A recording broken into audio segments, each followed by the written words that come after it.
주식이 궁금할 때는 SBS 비즈 앱에서 실시간 시청이 가능합니다. SBS 비즈 앱을 다운받으셔서 더 많은 정보 얻어가시기 바랍니다.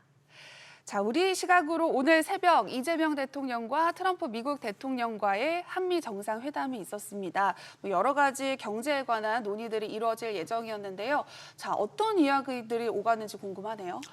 네, 한미 정상회담 직전에 좀 우려되는 부분이 분명히 부각이 좀 되기도 했지만은요.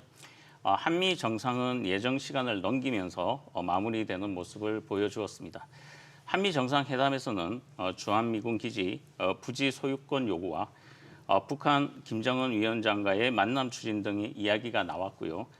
트럼프 대통령은 알래스카 프로젝트 한국 참여와 미국산 무기 구매 등을 요청하였으며 이재명 대통령은 방위비 증액과 미국의 많은 한국 기업이 투자를 언급하였으며 조선 방산 원전에 대한 협력 가능성이 좀 부각되었습니다. 그 외에 농축산물 추가 개방을 거론되지는 않았지만 그렇게 됨으로 인해서 이제 품목별 관세 부분이 좀 부각이 되지 않으면서 이재명 대통령의 좀 성공적인 회담이 되었다는 평가를 받고 있다라고 보시면 좋을 것 같습니다. 네, 이번 한미 정상회담에서 특히 원전 협력도 주요 의제로 다뤄졌는데요. 이 원전 관련해서는 어떤 이야기가 오갔나요? 네. 이번 한미 정상회담에서 원전 협력은 주요 의제로 다뤄지기는 했지만 실제 회담에서는 구체적인 성과나 합의가 나오지는 않았고요. 네. 당초 트럼프 대통령이 미국 내 원전 투자 필요성에 대해서 직접 언급할 가능성이 좀 제기되기는 했는데 사실 관련 발언은 없었다라고 좀 보시면 될 것 같고요. 또한 이제 원자력 분야에서 좀 민감한 사안이었던 한미 원자력 협정 개정이라든지 특히나 이제 우라늄 농축 문제 역시 좀 의제로 다뤄지기는 했는데요. 공식 석상에서는 공개된 내용은 없었다라고 보시면 될 것 같고요. 다만 이제 정상회담에서 트럼프 대통령이 원전보다는 알래스카 LNG 프로젝트를 좀 직접적으로 언급하기도 했고요. 트럼프 대통령 같은 경우 이제 특히 뭐라고 좀 얘기를 했냐면 일본과 같이 한국과도 알래스카 합작사 설립을 좀 타결하겠다라고 좀 얘기를 하면서 에너지 협력 전반에 대한 좀 기대감을 키운 부분이 있고요. 자, 근데 여기서 좀 흥미로운 점이 하나 있는데 이제 회담 직후에 열린 한미 비즈니스 라운드 테이블에서는 원자력을 포함한 총 11건의 MOU가 좀 체결이 됐고요. 기업 차원에서 좀 구체적인 성과가 좀 나온 부분이 있습니다. 한국 수력 원자력, 그리고 두산 에너빌리티, 미국의 엑스에너지, 아마존, 웹서비스 같은 경우에 이 4개의 기업 같은 경우에는 이제 SMR이죠. 소형 모듈 원자로에 대한 설계나 그리고 건설, 운영이라든지 공급망 구축과 같은 시장 확대를 위해서 사자 협력 MOU를 좀 체결을 했고요. 특히나 이제 두산 에너빌리티 같은 경우에는 이제 미국 에너지 개발 업체인 페르미 아메리카와 좀 협력을 하면서 텍사스에서 추진 중인 AI 컴퍼스 프로젝트의 좀 대형 원전 및 그리고 SMR 기자재를 좀 공급을 하기로 했고요. 한수원과 삼성물산 역시 여기에 대한 이제 프로젝트의 건설 지원을 위한 MOU 설명을 좀 같이 진행한 부분이 있습니다. 그리고 이제 한수원은 미국 우라늄 농축 공급사인 센트러스와도 우라늄 농축 설비 구축 투자를 위해서 공동 추진하기로 합의했다는 소식을 좀 접할 수 있었는데요.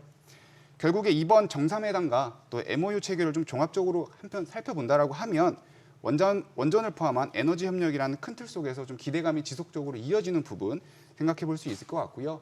그리고 이제 다가오는 10월이죠. 10월 달에 이제 에이펙 정상회의에서도 좀 추가적으로 논의가 좀 이어질 가능성이 높기 때문에 주가에도 좀 긍정적인 기대감 기대해 볼 수 있을 것 같습니다.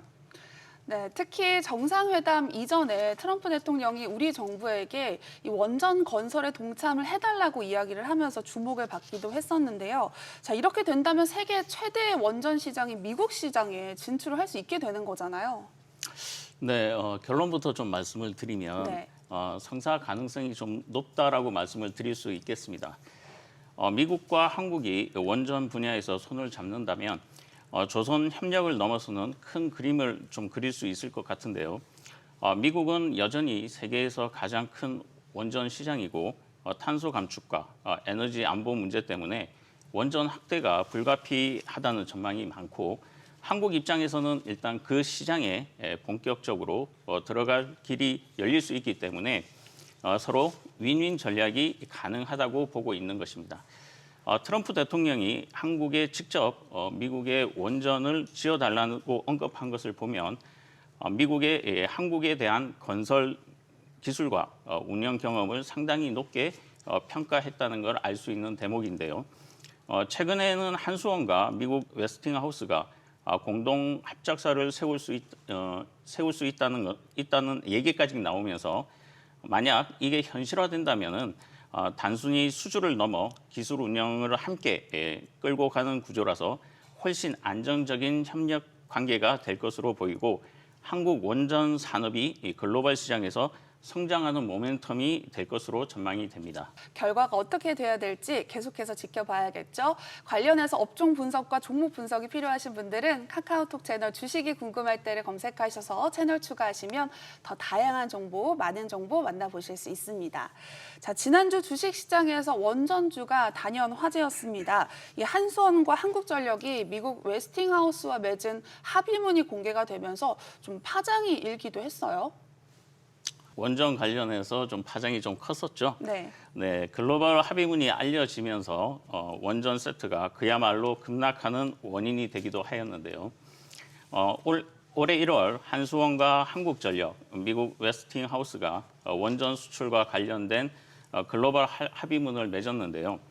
이 합의문에는 앞으로 50년간 한국이 원전을 수출할 때마다 웨스팅하우스가 1기당 약 9천억 원의 상당의 물품과 용역 구매를 맺고 1기당 2,400억 원 수준의 기술 사용료를 내도록 하는 조항이 포함되면서 노이즈가 발생했던 것입니다. 네. 특히 이제 한국이 독자적으로 개발하는 SMR 등의 차세대 원전까지도 웨스팅하우스의 기술 검증을 반드시 받아야 하고 사실상 웨스팅하우스의 승인 없이는 수출이 어렵게 되었다는 점과 한국이 원전 수주 활동을 할 수 있는 국가로는 동남아, 중동, 아프리카 등 제한된 시장에만 신규 수주가 가능하고 북미와 유럽, 일본, 영국, 우크라이나 등 주요 시장은 웨스팅하우스가 독점적으로 진출할 수 있게 되었다는 점이 알려지면서 강한 비판을 받았던 것입니다. 네, 말씀하신 것처럼 주요 국가는 웨스팅하우스만 수주를 할 수 있다는 건데 이렇게 된다면 원전 시장의 절반은 뭐 거의 막혔다 이렇게 해석할 수 있는 거 아닐까요? 네, 뭐 일단 좀 요약을 해서 한번 말씀을 드려보자면 웨이팅하우스가 진출 독점 권한을 좀 가진 시장에서는 북미 쪽, 뭐 예를 들면 미국이나 뭐 캐나다, 멕시코 같은 이제 국가들과 또 유럽 연합의 대부분 국가들이 또 있고요. 그리고 이제 영국이라든지 뭐 일본, 우크라이나 같은 국가들이 좀 포함이 되어 있는데요. 이 지역들 같은 경우는 전 세계 원전 시장의 상당 부분을 좀 일단 차지를 하고 있고요. 그리고 이제 2025년 현재 세계 원자력 산업협회 기준으로는 전 세계 원전 시장 계획 중에 약 414기 원전이 있는데 한수원과 한전이 진출할 수 있는 지역은 중동과 동남아시아 그리고 아프리카 지역 그리고 남미 같은 국가들로 좀 약 38기 정도로 추산이 되고 있는 상황이고요. 네. 반면에 이제 웨이팅하우스가 독점하는 이제 북미나 유럽, 일본 같은 국가들은 시장 규모가 약 60% 이상의 비중을 좀 차지한다라고 평가를 받고 있는 상황이고요. 따라서 이제 한국 수력 원자력과 한국전력이 웨이팅하우스와 맺은 합의로 인해서 북미나 유럽 그리고 일본 같은 핵심 원전 시장에서는 웨이팅하우스만 수주할 수 있는 독점권을 갖게 된 거고요. 한국은 이들 시장 진출이 사실상 차단된 것과 좀 마찬가지라는 해석을 좀 할 수가 있는데요. 다만 이제 우리가 생각을 해봐야 되는 건 한수원과 한전은 계약 세부 내용에 대해서 비밀 유지 협정을 좀 맺고 있기 때문에 구체적 공개를 좀 제한하고 있다라는 걸 우리가 좀 생각을 해봐야 되고요. 특히나 이 신흥국 지역들 같은 경우에는 향후에 이제 전력 수요 증가라든지 또 이와 함께 원전 도입을 좀 검토하는 국가들이 굉장히 많기 때문에 뭐 사실상 너무 부정적인 시선으로만 좀 바라보는 건 아무래도 조금은 이른 판단인 것 같습니다. 부정적인 시각도 있기는 하지만 뭐 그렇게 나쁘게 볼 것만은 아니다 이런 시선도 있습니다. 어떤 긍정적인 요인이 있을까요? 네, 일단 일각에서는 이번 협약을 단순히 부담으로만 보지는 않고요. 뭐 수주 확대를 위한 발판으로 보는 시각도 충분히 좀 있는 상황입니다. 네. 우선 이제 긍정적인 측면을 좀 보자면 한국과 웨이팅하우스 간에는 지식재산권 분쟁이 좀 장기간 이어졌던 부분이 있단 말이죠. 이번 합의로 인해서 법적 불확실성이 어느 정도 해소된 거 우리가 이것도 한번 좀 생각해 볼 필요성이 있고요. 그리고 이제 원전 수출 같은 경우에는 국가 간 계약이 좀 대부분이라서 분쟁 리스크만으로도 좀 발주국이 부담을 느낄 수가 있었는데 이 문제가 좀 정리가 되면서 수주 신뢰도를 높이는 효과가 있고요. 또한 이제 이번 합의를 통해서 양측은 좀 각자 수출 가능 지역을 좀 명확히 구분했기 때문에 한국 입장에서도 뭐 동남아라든지 중동, 중앙아시아 같은 신흥 시장에서는 보다 좀 적극적으로 프로젝트를 추진할 수 있는 그런 길이 좀 열렸다라고 좀 볼 수 있을 것 같고요. 특히나 이 지역들은 이제 향후에 전력 수요 증가와 함께 원전 도입을 검토하는 국가들이 많기 때문에 한국 원전이 가격 경쟁력과 또 공기 단축 능력을 무기로 해서 성과를 낼 가능성이 있다는 분석도 좀 나오고 있는 상황입니다. 이번 협약이 글로벌 원전 공급망 속에서 한국의 위치를 제도적으로 확보한 좀 계기가 될 수 있는 것 같고요. 결국 이번 합의를 어떻게 활용하냐에 따라서 뭐 제약이 될 수도 있고 뭐 기회가 될 수도 있는 그런 네. 시장 상황이라고 볼 수 있을 것 같습니다. 이재명 대통령이 빌 게이츠를 만나서 한국이 이 SMR의 강자가 될 수 있다라고 이야기를 했습니다. 실제로 가능성이 있는 이야기인가요?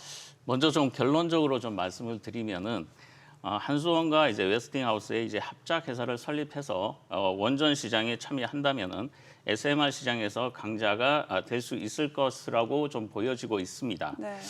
그 이유는 SMR 시장 규모가 가장 큰 미국 시장에 진출은 물론 유럽 시장에서도 결국 한수원과 웨스팅하우스의 어떤 협약 때 프랑스 EDF와의 경쟁에서 우위를 점할 수 있을 것으로 보여지기 때문인데요.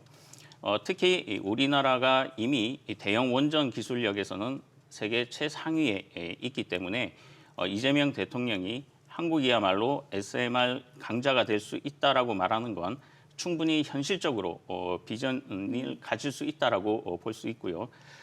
기술력과 그리고 건설 경험 그리고 안정성 평가 능력까지 다 갖추고 있기 때문이라고 보시면 좋을 것 같습니다. 국제적으로도 분위기가 좀 바뀌고 있는 분위기인데요. 예전에 트럼프 대통령이 핵탄두 해제에서 나온 우라늄을 발전용으로 좀 다시 쓸 수 있게 하는 행정명령을 내린 적이 있는데요. 이건 단순히 군사적 지원을 에너지 자원으로 전환하겠다는 의미뿐만 아니라 미국이 원전 산업에 다시 힘을 주겠다는 신호로도 받아들여지고 있습니다. 최근 한수원이 미국 우라늄을 직접 확보하려고 수입 계약을 추진하는 것도 같은 맥락에서 안정적으로 연료를 확보하면서 SMR 시장에 본격적으로 뛰어들겠다는 뜻으로 보시면 좋을 것 같습니다. 네, 국내 원전의 신성장 동력인 SMR, 기술력이 좋을 것 같기는 한데 어느 정도로 우수할까요? 네, 일단 우리나라 같은 경우는요, 현재 세계에서도 굉장히 높은 기술의 그런 수준을 좀 가지고 있는 상황이고요. 우선 세계 최초로 스마트 원자로를 좀 개발을 해서 최초의 SMR 표준 설계 승인을 받았고요. 여기서 또 멈추지 않고 차세대 SMR인 ISMR을 좀 개발을 하고 있는 상황인데요. 우리 정부는 2030년 중반까지 실증로 건설을 목표로 하고 있는 상황이고요. 이러한 기술력은 해외에서도 당연히 좀 인정을 받고 있는 상황입니다. 그리고 이제 지난 2009년에는 아랍에미리트 바라카 원전 4기를 수주를 했고요. 2020년도에 이미 좀 가동을 시작을 한 상황인데요. 이를 통해서 세계 원전 시장에서는 우리나라가 한 번 더 존재감이 좀 부각되는 그런 모습을 좀 보여줬고요. 특히나 해당 프로젝트는 수출과 건설 또 운영까지 함께 한꺼번에 진행한 몇 안 되는 사례이기 때문에 기술력과 신뢰도는 더욱더 높아져 있는 상황입니다. 지금 주식시장이 나에게 기회일지 아닐지 궁금하신 분들 많으실 텐데요. 카카오톡 채널 주식이 궁금할 때를 검색하셔서 채널 추가하시면 자문역들에게 직접 질문을 남기실 수 있습니다. 자, 이제 오늘의 탑3를 알아볼 시간인데요. 김정훈 자문역이 직접 픽한 원전주 탑3 알아보도록 하겠습니다. 3위부터 바로 공개해 주시죠. 네, 원전 탑3 기업은 바로 여러분들이 잘 알고 계시는 두산 에너빌리티입니다. 두산 에너빌리티는 제가 직접 공장에도 한번 방문을 했었고요. 그와 관련해서 조금 더 상세하게 설명을 드리면 두산 에너빌리티는 이제 원전, 그리고 원전 해체, 가스터빈, 풍력, 그리고 그린수소 사업을 중점으로 추진하는 에너지 종합 회사라고 보시면 좋고요. 상반기 중 중동과 베트남에서 약 2.1조 원의 규모의 가스 발전, EPC 계약 확보로 가스 부문의 연간 목표인 3.4조 원 대비 61.8%를 이미 채웠고, 이에 더해 올해 중 한수원으로부터 체코 두코파니아 원전 2기에 대한 수주 계약을 체결할 예정으로 해당 프로젝트에서 원전 주기에 더해 터빈 및 발전기 그리고 EPC까지 넓은 범위로 참여하게 되면서 특히 이 한수원과 웨스팅하우스의 조인트 합작 법인이 설립될 경우에는 미국 SMR 시장 참여로 실적 성장이 지속될 수 있어 탑3로 일단 선정을 했습니다. 네, 3위로 두산 에너빌리티 선정하셨는데요.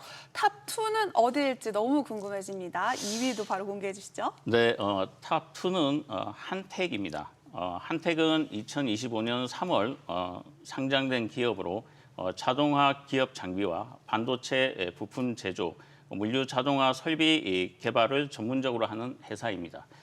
삼성전자 1차 협력사로 반도체와 디스플레이 산업 분야에 필요한 첨단 자동화 장비를 공급하고 있으며 두산 에너빌리티와 협력해서 원전 해체 사업과 관련된 핵심 기술을 개발하며 500조 원에 이르는 원전 해체 시장 진출을 목표로 하고 있으며 이 기술을 신성장 동력으로 작용할 것으로 보이는데요. 원전 해체 사업 수주를 기대하고 있다라고 보시면 좋을 것 같습니다. 2025년 3분기부터 2026년 LNG 화공기기 수주 본격화를 인한 2025년 하반기 성장이 기대되어 탑2로 선정을 했습니다.